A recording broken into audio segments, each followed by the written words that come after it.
नमस्कार दर्शकों, मैं वर्धन शर्मा हाजिर हूँ एक नए विषय के साथ। दर्शकों, आज की चर्चा रहेगी विवाह योग पर। जी हाँ दर्शकों, जातक की कुंडली के अंदर 7वें भाव से देखा जाता है कि उसका विवाह होगा या नहीं होगा। यदि होगा तो कब होगा, कहीं डिले तो नहीं। जी हाँ, तो 7वें भाव की बहुत बड़ी भूमिका है विवाह के अंदर।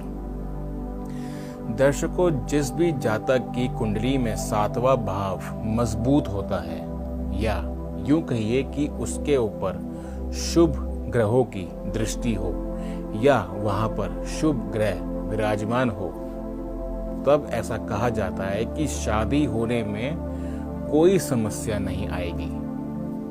जल्दी भी हो सकती है, कहने का मतलब कोई समस्या नहीं आएगी और आगे चल के ज्यादा अलगाव की स्थिति भी नहीं पैदा होती। परंतु समस्या वहां आती है जिस भी जातक की कुंडली में 7वां भाव कमजोर हो, या यूं कहिए कि उसके ऊपर अशुभ ग्रहों की दृष्टि पड़ती हो। अशुभ ग्रहों की दृष्टि पड़ने से क्या होता है कि जातक की शादीशुदा जिंदगी डिस्टर्ब रहती है, या यूं कहिए कि बहुत ही देरी से जाके शादी होती है। कभी कभार तो कुछ ग्रह योग ऐसे होते हैं कि शादी हो ही नहीं सकती।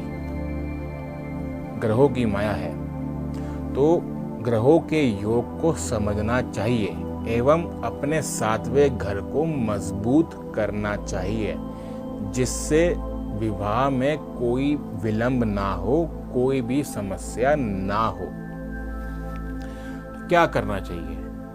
जिस भी जातक के जीवन में ऐसी समस्या आ रही हो, उस जातक को, चाहे मेल हो चाहे फीमेल हो, सांझ के समय यानी जिस समय सूर्य अस्त हो रहा हो और चंद्रमा उदय हो रहा हो, यह काल बहुत विशेष होता है, बहुत ही महत्वपूर्ण समय है। इस समय में उस जातक को नीले रंग के फूल लेने हैं। जी हाँ, नीले रंग के फूल लेने हैं और घास वाली जमीन में दबा देना है। नीले फूल थोड़े से श्रद्धा अनुसार घास वाली जमीन में सांझ के समय दबा दो। उससे शादीशुदा जीवन का जो भाव होता है, 7वां भाव, वह जागृत हो जाता है।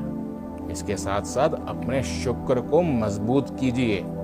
अपने वजन के 10वें हिस्से के बराबर जाकर गेहूं का दान गौशाला में अवश्य कीजिए। आप देखेंगे कि आपके पास शादी के प्रपोजल आने शुरू हो गए हैं, या शादी हो नहीं रही थी, देर हो रही थी, तो वो देरी कम हो गई और शादी हो गई।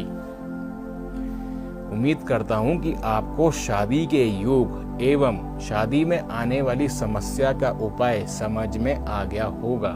आपका और आपके परिवार का जीवन सुखमय हो, इसी आशा के साथ मैं वर्धन शर्मा इजाजत लेता हूँ।